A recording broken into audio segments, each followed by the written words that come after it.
예, 오늘 말씀의 제목 하나님의 좋은 일꾼. 한번 읽어보겠습니다. 시작. 예. 마가복음 12장 이제 넘어가서 1절부터 12절까지 보겠습니다. 예수께서 비유로 그들에게 말씀하시되 한 사람이 포도원을 만들어 산 울타리로 두르고 즙 짜는 틀을 만들고 망대를 지어서 농부들에게 세로 주고 타국에 갔더니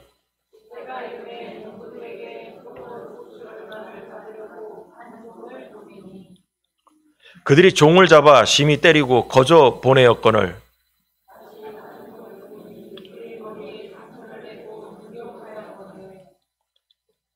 또 다른 종을 보내니 그들이 그를 죽이고 또 그 외에 많은 종들도 더러는 때리고 더러는 죽인지라.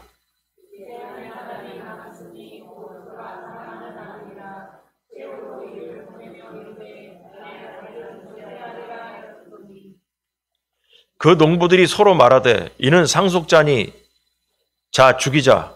그러면 그 유산이 우리 것이 되리라 하고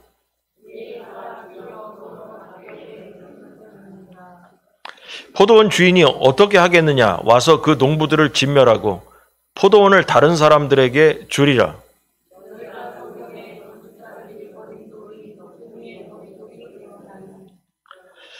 이것은 주로 말미암아 된 것이요 우리 눈에 놀랍도다 함을 읽어보지도 못하였느냐 하시니라.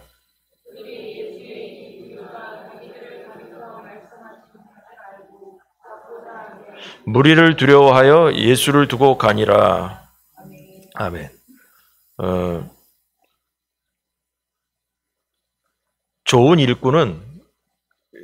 일꾼이라고 오늘 제목을 정해서 하는데 일꾼에 대한 얘기입니다. 좋은 일꾼은 일단 먼저 자기가 종이라는 것을, 일꾼이라는 것을 먼저 알아야죠. 일꾼 주제에 주인인 척하면 안 된다는 거죠. 일꾼은 내가 일꾼이라는 것을, 내가 일을 해야 되는 종이라는 것을 먼저 깨닫고 일을 시작해야 된다. 주인처럼 일 안 하고 주인처럼 떠들고 하면 안 된다는 얘기죠. 근데 오늘 본문의 내용을 보니까 일꾼이 마치 주인처럼 행세를 하고 있더란 얘기예요. 결론 얘기는. 그러고 나서 우리가 먼저 하나님께서 우리를 볼 때도 하나님은 우리 주인이죠. 주권, 제가 아주 노다지 얘기합니다. 주권. 하나님이 이 온 세상의 주인이시다라는 얘기예요. 주인이시다. 그리고 그럼 우리는 그 주인 밑에 일하는 일꾼이라는 거죠. 종이고 일꾼이라는 거예요. 그래서 종은 일꾼은 어떻게 일해야 주인이 기뻐하는가를 생각하고 일을 해야 되죠. 내가 열심히 일을 안 하면 주인이 기분이 안 좋겠죠. 내가 열심히 일해야 주인도 기분이 좋겠죠. 그래서 좋은 일꾼은 어디서부터 시작되냐? 열심히 일해야 됩니다. 열심히 일해야 되는 게 그냥 답이에요.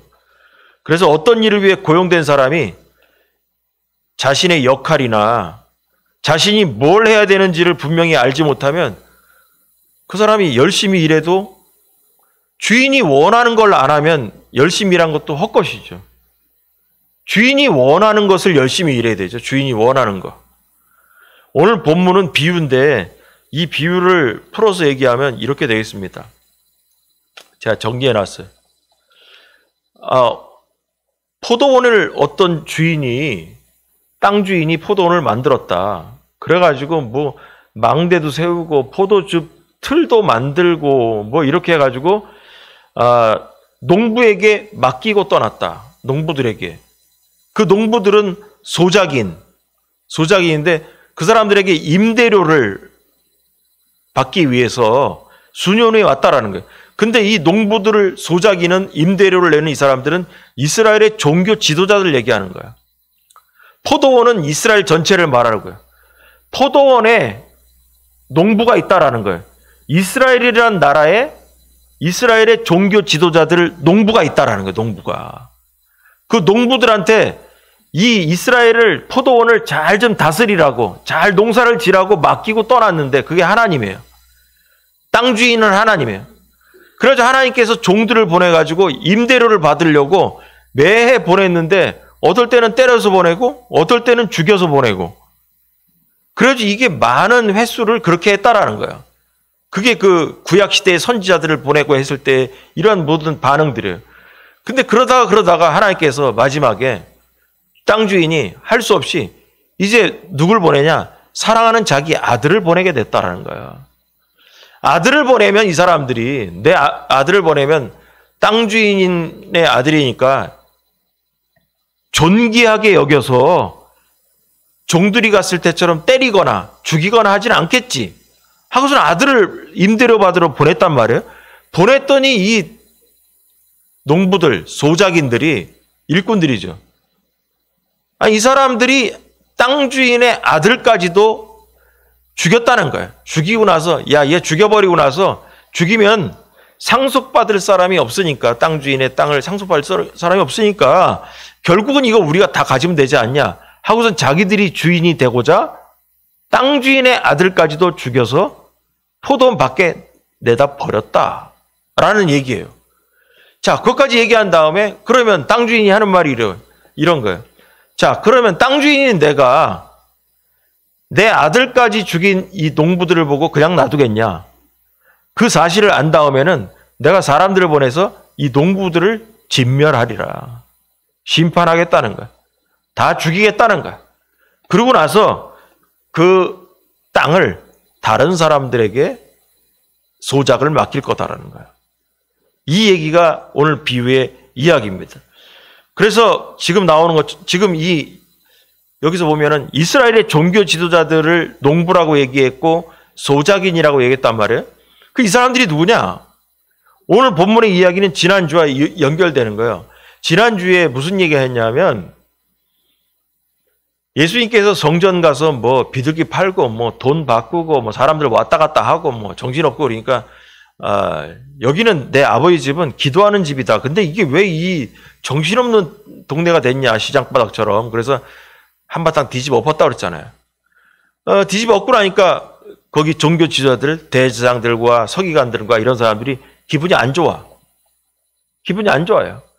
왜냐하면 이스라엘 지도자들은 그 땅에 성전의 마당에서 장사하게 함으로써 세금을 받아 먹었단 말이에요.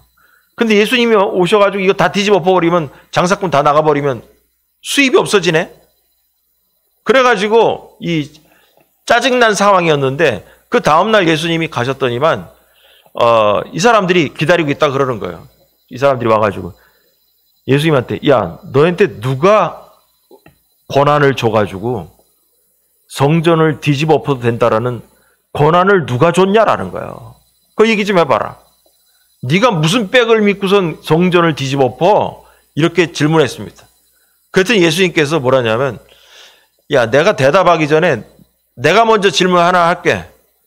뭐냐 하면 저 광야에서 세례요한이 물 세례를 주고 하는데 그 세례를 주는 그 권세가 하늘로부터 온 거냐 자기 혼자 기분 좋아서 저러는 거냐 니들이 한번 얘기해봐라.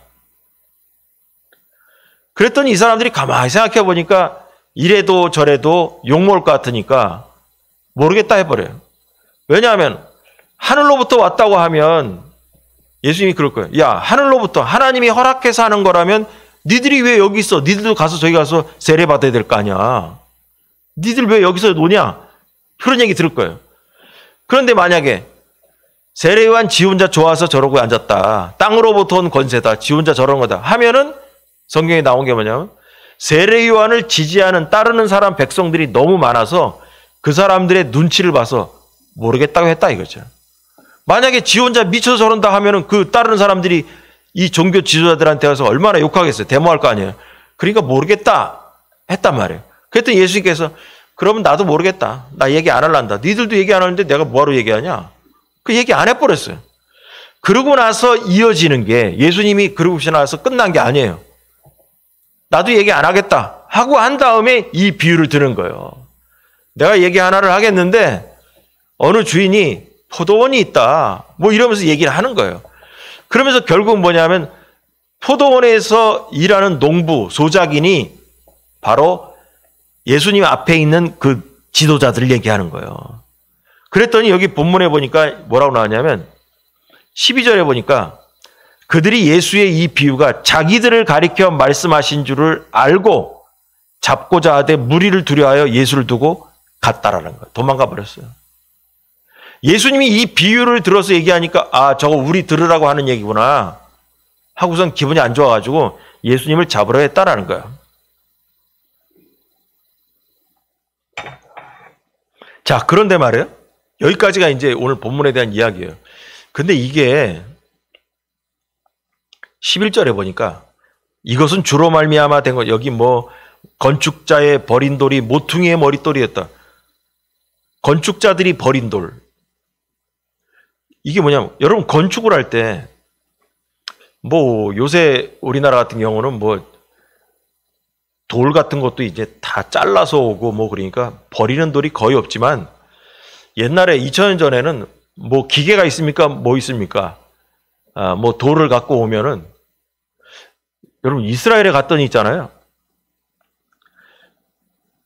벽돌을 거의 안 쓰고 있잖아요. 이상한 그 노루스로만 우리 이 벽색처럼 그 암석 같은 건데 노루스로만 돌을 쓰더라고요, 벽에.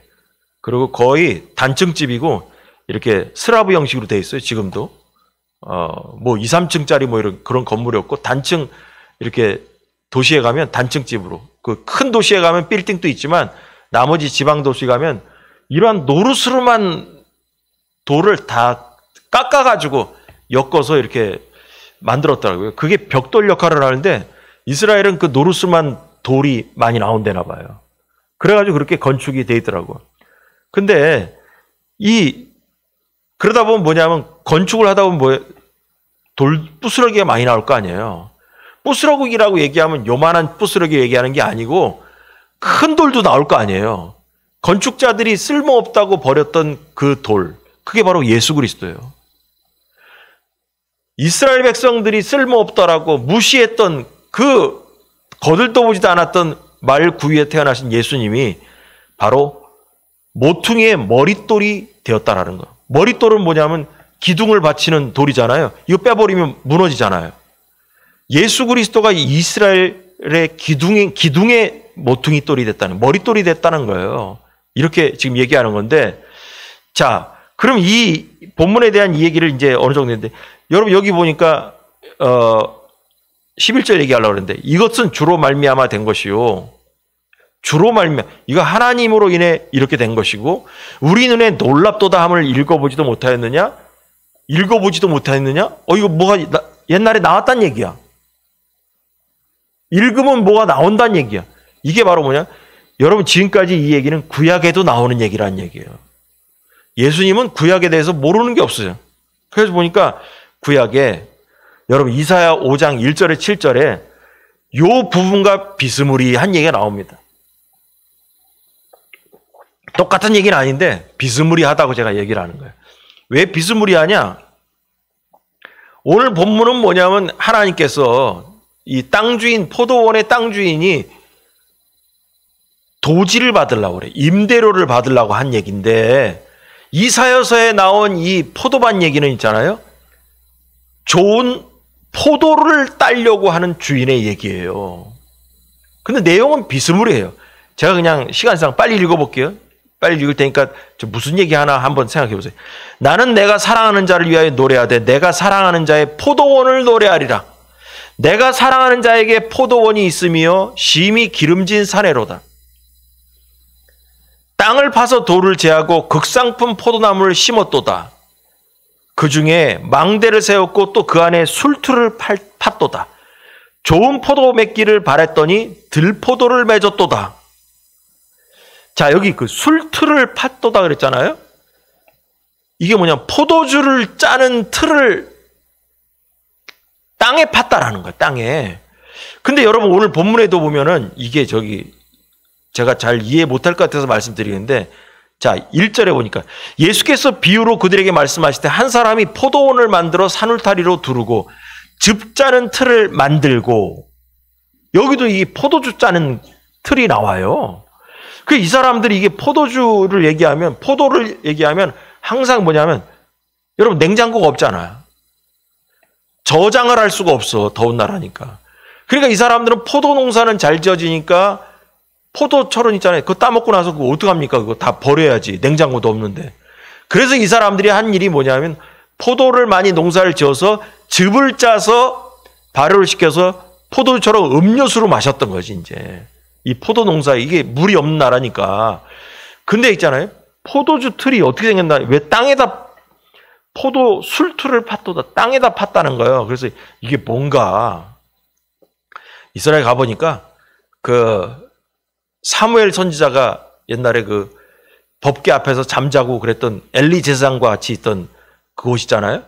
거기에 흔적이 있는데 거기 그 사무엘이 잠자고 하던 그 천막 친 그 틀이 있습니다. 땅바닥에 이렇게 있는데 거기 그 마당에 뭐가 있냐면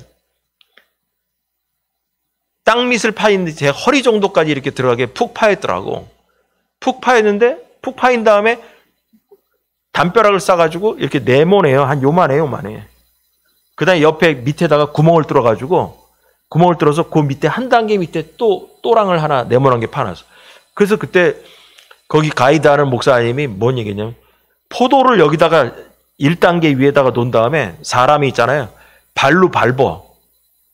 아니, 무좀도 있고 그런데 발로 밟았다니까 좀 그렇지만 그게 뭐 지금부터 한 2,500, 600년 전 얘기니까 포도를 거기서 사람이 발로 밟으면 있잖아요. 그게 건더기는 여기 구멍에서 걸러지고 포도 물만 요 밑에 칸으로 이제 흘러 내려가는 거라 이제. 그러면 이제 그 밑에 칸에 그 또랑에 거기 네모난데 그러니까 그 흙으로 되지 않고 돌로 이렇게 다 막아가지고 포도즙이 땅으로 안 들어가게 하고 돌로 이렇게 지금으로 얘기하면 쉽게 하면 이런 거죠. 화장실에 가면 타일 같은 거 있잖아요. 타일 같은 반짝반짝하는 돌로 이렇게 틀을 만들어서 땅에 스며들지 않고 발로 밟으면 이 포도주가 음료수가 밑으로 떨어지면 그걸 퍼가지고 보관을 하는 거라 이제. 그게 보니까 포도즙 틀이다. 그걸 땅에다 팠다라는 얘기가 바로 그 얘기더라는 거예요. 그게 이제 그 사무엘 시대 때도 선지자 시대 때도 있었습니다. 자, 그런데 여기 보니까 좋은 포도로 맺기를 바랬더니 들포도를 맺었다. 예루살렘 주민과 유대 사람들아 구하노니 이제 나와 내 포도원 사이에서 사리를 판단하라. 내가 이 뭔 얘기냐면 나는 포도원이 되게 기름진 땅에다가 산에다가 포도원을 차렸고 아주 좋은 종자로서 포도를 심었는데 아니 들포도가 나왔다는 거예요. 이게 뭐냐면 그 복숭아도 돌복숭아 있고 막 그렇잖아요. 제대로 된 복숭아 있고. 그러니까 제대로 되지 않은 이 돌복숭아 같은 돌포도가 나왔다는 거예요. 못 먹는 거 이거. 상품 가치도 없는 게 나왔다는 거예요. 그러니까 이걸 보고 사람들아 판단을 해봐라. 4절. 내가 내 포도를 위하여 행한 것 외에 무엇을 더할 것이 있냐? 주인으로서 할 만큼 했다. 내가 좋은 포도 맺기를 기다렸거든. 들포도를 맺으면 어찌 됨인고. 이제 내가 내 포도원에 어떻게 행할지를 너에게 이르라. 내가 그 울타리를 걷어 먹힘을 당하게 하며 그 담을 헐어 짓밟히게 할 것이다. 여러분 이게 포도원이 어디냐? 이스라엘을 얘기하는 거예요. 이스라엘을 얘기하는 건데 이 포도원에 울타리가 있잖아요. 울타리 온 짐승들이 와서 따먹고 어쩌고 그러잖아요. 이스라엘의 울타리를 걷어냄으로써 이방인들이 이스라엘의 포도원을 침략하게 만들겠다는 얘기예요. 외국 군인들이 이스라엘을 쳐들어오게 만들겠다는 게 바로 뭐냐? 하나님께서 이 포도원에 울타리가 돼주지 않겠다는 얘기예요. 그 담을 헐어서 짓밟히게 할 것이요. 내가 그것을 황폐하게 하리니 다시는 가지를 자름이나 이 가지 정리했단 얘기죠. 북을 돋우지 못하여 찔레와 가시가 날 것이며 내가 또 구름에게 명하여 그 위에 비를 내리지 못하게 하리라 하셨으니 무릇 만군의 여호와의 포도원은 이스라엘의 족속이요. 자, 이게 해석이 나왔어요. 여호와의 포도원은 이스라엘 족속이요. 그가 기뻐하시는 나무는 유다 사람이다. 그들에게 정의를 바라셨더니 도리어 포악이요. 그들에게 공의를 바라셨더니 도리어 부르짖음이었도다. 이게 바로 뭐냐면 하나님께서는 이스라엘 땅이라는 이 포도원에 유다 사람이라는 포도나무를 심었다는 거예요. 그랬는데 하나님께서는 할 만큼 했다라는 거야. 문제는 뭐냐? 들포도가 나왔다는 거예요. 좋은 열매가 안 나왔다는 거지. 그래서 하나님은 이사야서에 하시는 말씀이, 그래서 나는 이 포도원의 울타리를 다 무너뜨리고 보호막으로 있었던 하나님의 도우심, 보호하심이 사라지게 되면 이제 바벨론이 다 쳐들어와서 이 나라를, 유다를 함락시킬 것이라는 거예요. 이렇게 망하게 만들겠다라는 거예요. 그래서 하나님, 여기에 포인트는 이런 거예요. 오늘 본문의 마가복음의 얘기는 주인은 포도원에서 뭘 원했습니까? 임대료를 찾았죠. 임대료를 받기 위해서 아들을 보냈죠. 근데 이 이사야서의 포도원의 주인 하나님은 뭘 찾았냐? 좋은 열매를 찾았던 거예요. 근데 좋은 열매가 안 맺었어.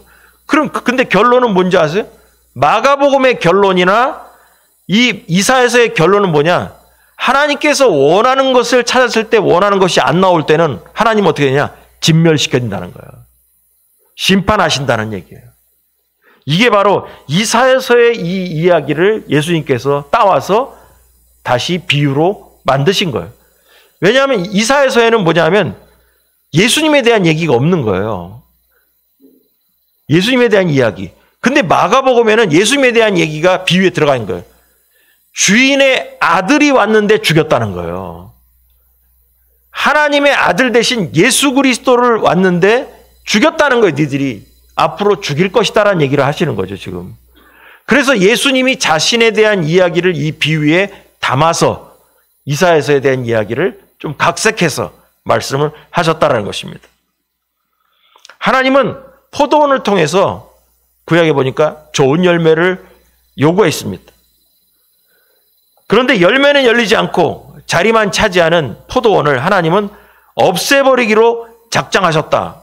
이게 이사야서의 얘기예요. 그래서 이사야서의 이야기와 오늘 본문의 이야기는 공통점이 주인이 원하는 결과가 나오지 않으면 하나님은 심판하시겠다라는 얘기입니다. 본문을 통해서 유대 종교 지도자들은 말이에요. 하나님의 뜻과 전혀 다르게 행동했습니다. 오늘 본문에 보니까 종들은 임대료를 내야 돼요. 근데 임대료를 안 내겠다는 거예요. 주인 대신 하나님께서는 임대료를 찾았지만 이 일꾼들은 임대료 안 되고 자기들이 그 아들까지 죽임으로써 그 땅까지 차지하겠다는, 그 말은 뭐냐? 자기들이 주인이 되겠다는 거예요. 하나님을 무시하고 주권을 무시하고 내가 이 땅의 주인이 되겠다는 거예요. 여러분 이걸 들으면서 생각해 보세요. 하나님은 이 세상의 주인인 줄 믿으시기 바랍니다. 세상의 주인이고요. 나라의 주인이고 교회의 주인 되시고 우리 가정의 주인이시고 우리 가문의 주인이시고 내 인생의 주인 되십니다. 그런데 이 소작인들은 뭐라냐면 내가 주인이 되겠다는 거예요.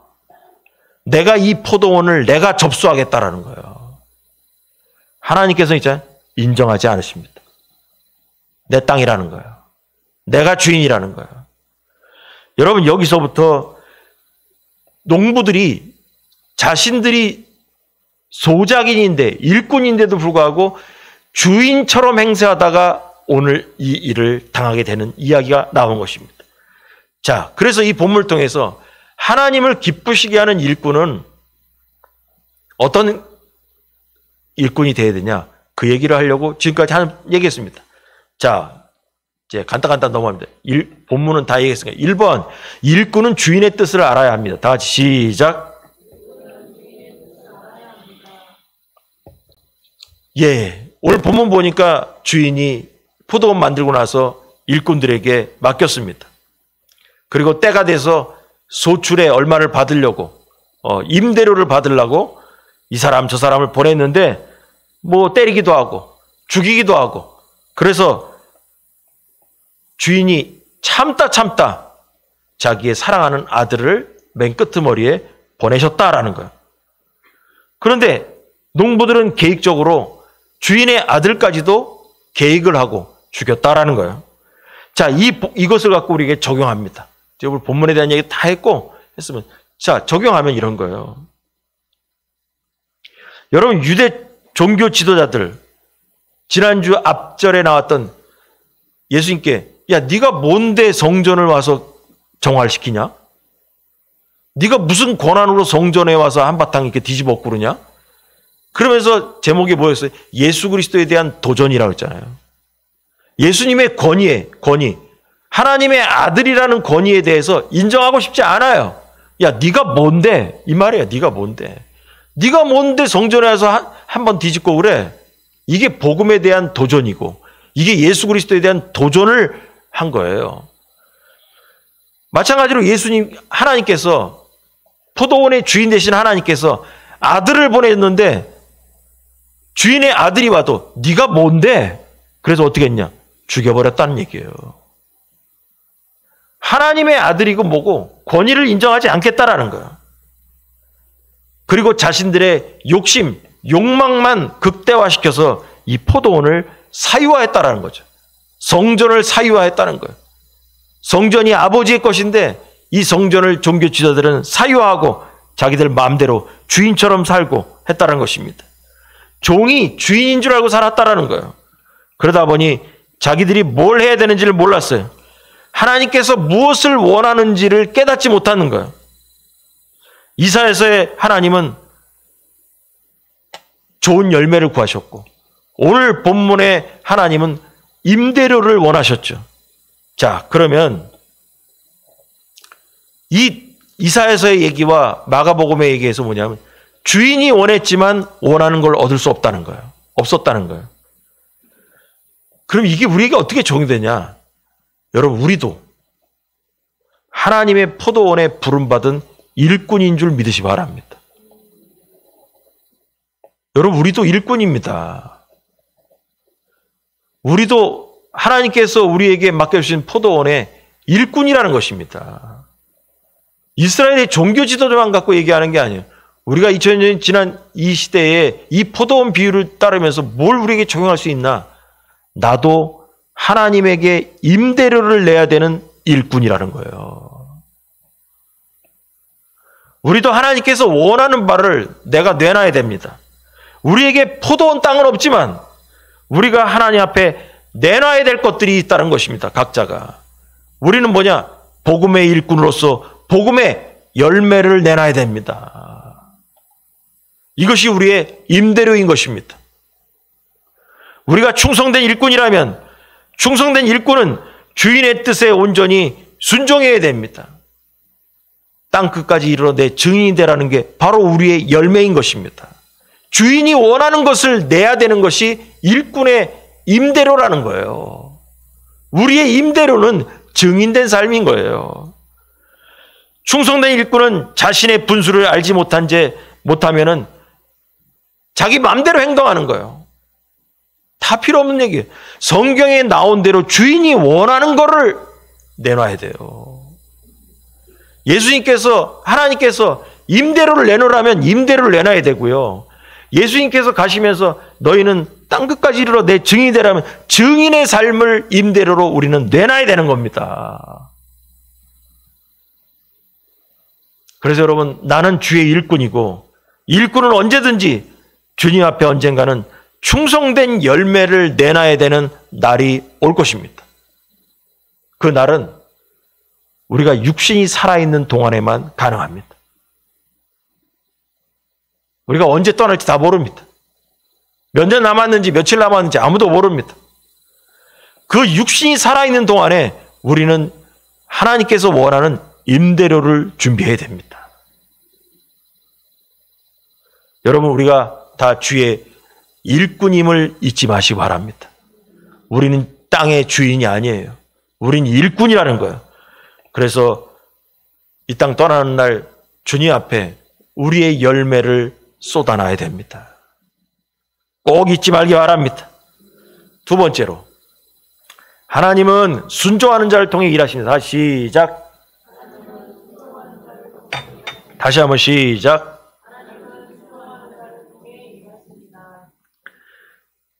여러분, 포도원 주인이 가만히 이렇게 몇 번을 읽어보니까, 봄을 읽어보니까 엄청 참았어요. 그 읽어보니까 맨 처음에 한 종을 보냈더니 때려서 보냈다. 다음에 또 보냈더니 또 때려 보냈다. 다음에 보냈더니 또 죽여서 보냈다. 그러고 나서 보니까 여기 무슨 얘기가 나오냐면 본문에 보니까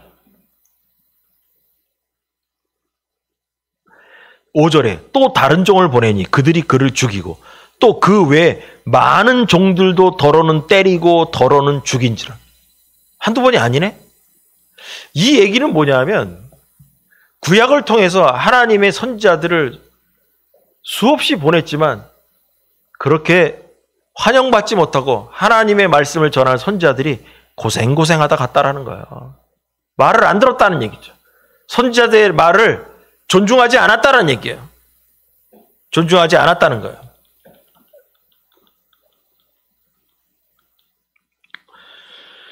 그래서 오늘 본문에도 보니까 포도원 주인이 참고 참다가 마지막에 아들을 보내는데 그러고 나서 아들까지 죽여버리니까 주인은 포도원을 빼앗으려고 하는 그 소작인들, 일꾼들을 진멸할 수밖에 없었다라는 거예요. 결론은 뭐냐? 여러분, 포도원의 주인 되시는 하나님은 끝까지 참지 않으신다. 참는 것에도 끝이 있다라는 거예요. 그냥 넘어가지 않는다. 어느 때가 되면 심판의 칼을 들 날이 온다라는 거예요. 하나님의 뜻을 멸시하고 반역하는 유대 종교자 지도자들에게 무서운 심판이 기다려서 진멸했다. 여러분, 그래서 있잖아요. 주 70년경에 예수님이 말씀하였던 이 성전 가서 내 이 아버지 집은 기도하는 집이다라고 하면서 막 떠들었던 이 성전 있잖아요. 이게 70년경에 지금 2024년이지만 70년경에 로마의 타이투스 장군이라는 사람이 군대를 끌고 와가지고 야, 이스라엘 이놈들은 성전 갖고서 맨날 장난치고 성전 중심으로 모이니까 성전을 다 때려부셔. 성전을 다 부셔버렸습니다. 그 성전이 없어져버렸어요. 지금까지 없는 거예요. 2000년 동안 성전이 없어져버렸어요. 이게 바로 하나님께서 포도원의 주인 되신 하나님께서 진멸시키겠다는 얘기가 그 얘기인 거예요. 그래서 예수님이 주후 30년경에 부활승천했다고 학자들이 얘기하는데 예수님이 33살에 승천했다는데 그걸 따져보니까 뭘 따져봤냐면 헤롯 왕이 인구 센서스 요새 하죠. 인구 조사를 한 거를 어떻게 고고학적으로 찾아보니까 주전 4년경이래. 그게 나온 거예요. 그래서 지금 2024년이니까 그거를 주전 4를 빼니까 지금부터 2020년경에 그 4년을 빼서 가니까 어떻게 되냐면 주전 4년경이 예수님이 태어난 해 정도 될 거다. 그러면은 주후 30년경에 부활승천한 거다. 33세에 예수님이 부활승천했답니까? 30년경에 예수님이 떠나시고 그러고 나서 70년에 로마 군대가 왔으니까 예수님이 떠나신 이후에 40년이 지난 다음에 성전이 부셔진 거예요. 이 고고학 자료가 40년경에. 그래가지고 성전이 지금까지 없는 거예요. 지금까지. 이 비유가 있잖아요. 그대로 이루어진 거예요. 진멸해버린 거예요. 그냥. 포도원 자체를 이사야서에 나온 것처럼 울타리를 없애버리겠다는 거예요. 울타리는 하나님이 울타리잖아요. 하나님이 이 나라를, 포도원이라는 이스라엘 나라를 보호해주지 않겠다는 거예요. 그럼 뭐냐면 옆에 있는 짐승들이나 외세가 들어와가지고 이 포도원을 다 뒤집어 엎게 만들어버리겠다는 거예요. 허락해버린 거예요. 그냥 다 진멸시켜버리라고. 그래서 이 나라가 그 이후로 포도원이 무너지게 된 것입니다. 이스라엘이. 자, 근데 여러분 여기서 중요한 건 뭐냐면 하나님은 순종을 통해 일하신다 그래서 그게 뭔 얘기하려고 하냐. 여러분 하나님은 끝까지 인내하지 않으셔요. 주인은 돌아와서 반역한 농부들에게서 포도원을 회수합니다. 그 포도원을 있잖아요. 충성된 일꾼에게 다시 맡겨서 임대료를 받으십니다. 임대료를. 그래서 하나님의 뜻을 멸시하는 자들은 포도원을 더 이상 관리할 수 없는 거예요. 관리할 수 없다라는 거예요. 여러분, 그 사람들은 주인 되신 하나님도 거부했습니다. 주인의 아들 되신 예수님도 거부했습니다. 하나님의 통치를 포도원 농부들이 거부한 거예요. 결국 하나님은 자신의 포도원을 원래 주기로 했던 유대 종교 지도자들이 아닌 예수님을 믿고 따르는 예수님의 제자들, 예수님을 영접한 자들에게 이 포도원을 넘기시게 되는 것입니다. 포도원을 빼앗아서 다른 소작인들에게 나누어 주시는 것입니다. 그래서 이스라엘의 종교 지도자들의 역할은 거기서 끝나버리고 말았습니다. 결국 심판입니다. 그래서 하나님께서 원하시는 사명이 이방인에게로 넘어가는 역사가 이루어진 것입니다. 여러분, 그래서 우리 예수 그리스도를 영접한 우리 모두가 포도원의 농부가 된 것입니다. 그래서 예수 그리스도를 통해서 원래가 이스라엘의 지도자들에게 넘어가야만 했던 그 농부의 역할이 그들이 하나님의 아들 예수 그리스도를 죽임으로 인해서 하나님은 그 소작인의 역할을 예수 그리스도를 영접한 아들 되신 예수 그리스도를 영접하고 따르는 이방인 우리들에게 농부의 역할을 맡기시게 된 것이라는 거예요. 이게 바로 복음이라는 것입니다. 그들에겐 결국 심판이 갔고 하나님께서 원하시는 사명이 이방인 우리에게로 넘어가게 된 것입니다. 그 이방인이 바로 뭐냐? 순종하는 자들을 통해서입니다. 포도원 주인 되신 아버지 하나님의 사랑하는 아들을 섬기는 자들을 통해서 포도원이 운영되기 시작하는 거예요. 지금 이 세상이 복음의 포도원이 아들 되신 예수님을 섬기는 우리를 통해서 하나님의 포도원이 운영되고 있다는 것입니다. 그래서 임대료를 제대로 내는 순종하는 사람들을 하나님은 일꾼으로 삼으셨다는 것입니다. 여러분, 적용합니다. 이제 하나님은 인류 구원의 모든 이 포도원의 농사 사건을, 사명을 예수 그리스도와 또 예수님의 제자들 그리고 우리 교회에게 맡기신 줄 믿으시기 바랍니다. 유대의 종교 지도자들은 거룩한 사명을 빼앗겼습니다. 선지자들을 죽이고 때리고 주인 대신 하나님의 사랑하는 아들 예수 그리스도로 십자가에서 죽이게 됨으로써 진멸의 심판을 받게 되고 포도원을 통해서 농사지을 수 있는 소작인의 일꾼의 사명을 빼앗기게 됐다는 거예요. 여러분, 그래서 예수 그리스도를 영접한 제자들과 성도들에게 넘어간 거예요. 하나님은 지금도 순종하는 일꾼을 찾고 계십니다. 하나님의 포도원을 열심히 농사짓고 임대료를 제때제때 내고자 하는 순종하는 일꾼들을 지금도 하나님은 찾고 계신 것입니다. 여러분, 우리는 하나님 나라의 새로운 소작인들이고 일꾼입니다. 지금도 하나님은 순종하는 일꾼을 찾으세요. 하나님 나라는 순종하는 일꾼들에 의해서 세워지는 것입니다. 순종하지 않는 일꾼은 사명을 빼앗기는 거예요. 지금도 우리에게 주어진 포도원이 있습니다. 우리의 삶의 땅에서 우리가 살고 있는 그 영역에서 우리는 포도원을 농사짓고 있는 겁니다. 직장에서 포도원을 갖고 있고요.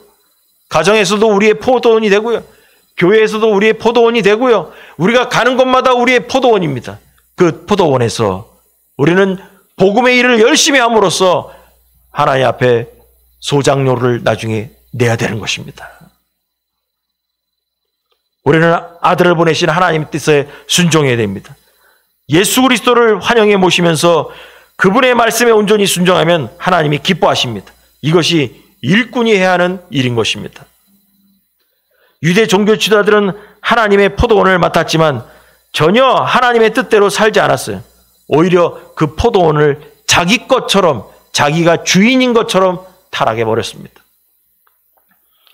우리 또한 하나님의 복음을 위해 부르심을 받아서 이 자리에 와 있습니다. 우리가 맡은 사명과 하나님의 뜻을 분명히 알아야 됩니다. 이스라엘의 그 종교 지도자들을 농부였지만 타락했습니다. 이 시대의 농부는 바로 우리들입니다. 우리들이 그 사명을 깨닫고 우리는 하나님 나라에 앞에 불려갔을 때 임대료를 낼 수 있도록 복음의 일꾼으로 성실하게 순종하는 성도로 살길 주의 안질 축원합니다. 할렐루야. 기도하겠습니다.